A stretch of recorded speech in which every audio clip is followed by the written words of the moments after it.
গতকাল এক্সাইড মোড় ক্রসিংয়ে কলকাতা পুলিশের দ্বারা উত্তর কলকাতা বিজেপি জেলা সভাপতি তমগ্ন ঘোষের ওপর হামলার প্রতিবাদে মঙ্গলবার দুপুর 3:30 নাগাদ উত্তর কলকাতা জেলার সমস্ত বিজেপি কর্মীদের নেতৃত্বে রাস্তায় বসে টায়ার জ্বালিয়ে এক প্রতিবাদ বিক্ষোভ মিছিলের আয়োজন করা হয়। এই মিছিলে স্লোগান ওঠে, চাকরি চোর সরকার আর নেই দরকার। পুলিশ প্রশাসন জবাব দাও, জবাব তোমায় দিতেই হবে।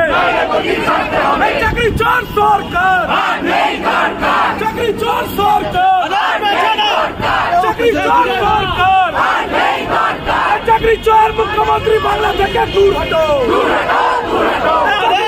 তৃণমূল বাংলা থেকে দূর হটো, চাকরি চোর তৃণমূল বাংলা থেকে দূর হটো।